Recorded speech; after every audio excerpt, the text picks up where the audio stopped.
Welcome, seeker of the strange and paranormal. In this episode, we're going into the heart of North Carolina, to a place that carries a name both chilling and intriguing: the Devil's Tramping Ground. Picture this: deep within the pine forests of Chatham County, North Carolina, near the Harper's Crossroads area of Bear Creek, lies a near-perfect circle in the earth, roughly 40 feet in diameter. Within this circle, almost nothing grows. The soil is packed hard, strangely barren, while just inches beyond its perimeter, the forest thrives. For centuries, this peculiar patch of land has fueled whispers, legends, and, shall we say, a healthy dose of fear. The most enduring story, the one that gives the place its name, is that this circle is where the devil himself comes to pace each night. Under the cloak of darkness, he supposedly walks in circles, contemplating his evil deeds, plotting mischief and misfortune for mankind. His fiery hooves, the legend says, scorch the earth, rendering it sterile, preventing anything pure or natural from taking root. Think about that image for a moment. Yes, me too. It makes me start humming Charlie Daniels' The Devil Went Down to Georgia, even though we're in North Carolina. But let's think about the scene. The stillness of the forest, broken only by the restless pacing of a malevolent entity. It's potent, isn't it? This mystical and eerie vision taps into our most ancient fears of the dark, the hidden unknown forces lying in wait just beyond the safety of firelight. And the legend doesn't stop there. Locals and curious visitors have shared tales for generations. They say if you place an object within the circle, be it a stone, a branch, even camping gear, by morning it will have been forcefully thrown outside its bounds. Some stories even claim heavy items have been moved considerable distances. But let's get real a moment. Is there any photographic evidence of this? I mean, we have things like trail cams and such these days. Why hasn't it been recorded? From what I've been able to find in my research, there's no activity at all. Most of the time, boring, right? Some investigators have reported that their cameras failed unexpectedly due to batteries draining quickly, memory cards corrupting, or devices turning off. Believers might attribute this to supernatural interference, while skeptics point to environmental factors, simple technical glitches, or plain old human error. There is some ambiguous footage around that seems to capture minor shifts or movements, but these are often debatable. If you've ever recorded weird orbs and darting lights caused by spider webs and such on your Ring camera, you know what I'm talking about.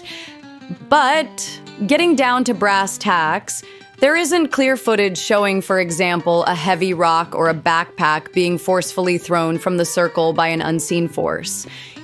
Even worse, since the invention of AI-generated video, anyone can create this kind of scene if they wish.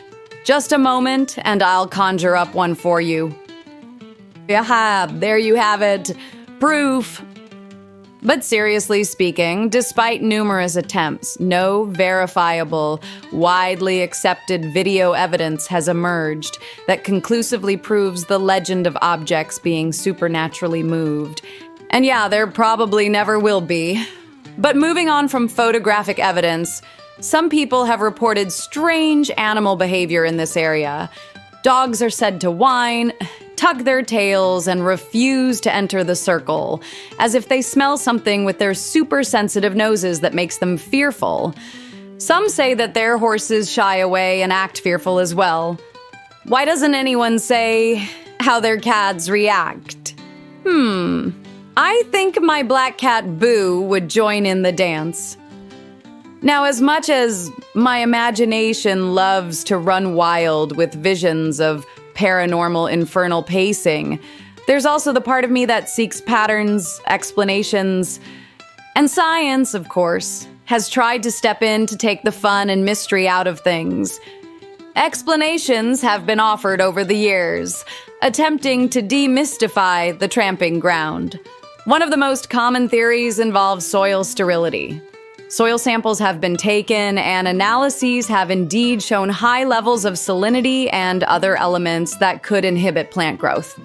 Some suggest it might be the site of a natural salt lick, attracting animals whose constant trampling kept vegetation down, though that doesn't entirely explain the perfect circular shape or the intensity of the barrenness. Others have proposed it was an ancient Native American ceremonial site where ritual dances kept the ground clear. Plausible perhaps, but does that account for the ongoing lack of vegetation and the stories of objects being moved? More prosaic explanations include it being the site of an old moonshine still, where spills might have contaminated the soil. Yeah, I think if I had been running a still back in the day, I would have tried to scare the revenuers and other curious folks away with a spooky story. Yet the legends predate many of these possibilities, stretching back centuries according to local history. One account mentions the circle being known as early as the 1700s. And here's where it gets truly fascinating. Despite the scientific attempts, no single explanation has definitively accounted for all the phenomena associated with the Devil's Tramping Ground. Soil tests show sterility, yes, but why is this specific spot sterile in such a defined circle, and why does the legend attribute it to something so, well, specific? Could it be a geological anomaly? A specific mineral deposit, some kind of geomagnetism that's poorly understood, perhaps. But isn't it more compelling to think that some places hold onto energy, onto stories, so strongly that they shape the physical landscape? Maybe the belief itself, held by so many for so long, has imbued the tramping ground with a palpable strangeness. Or maybe, just maybe, the old stories hold a kernel of truth. Not necessarily a literal horned devil, but perhaps some force, some energy, some unexplained natural phenomenon that our ancestors interpreted through the perspective of their deepest fears and beliefs. What is it about that 40-foot circle near Bear Creek that resists life? Why do objects placed within it reportedly meet such an unceremonious eviction by dawn? Is it soil chemistry, lingering human activity, or is it the echo of something ancient and unsettling pacing through the North Carolina night? The Devil's Tramping Ground remains one of those wonderful, eerie puzzles, a place where the veil between our world and the world of legend feels particularly thin. Whether you believe it's the devil's dance floor or a quirk of soil science, its power lies in its mystery, in the questions it forces us to ask about the world around us and the stories we tell to explain it. What do you think? Have you ever visited the Devil's Tramping Ground or any other place that defied easy explanation? Tell me of your experiences in the comments, if you will. Until the next time you visit, be well, seek the truth, and be open to the mysteries of the universe. Aralume, Veithara on Selet Jenar, Thalos Sukrien.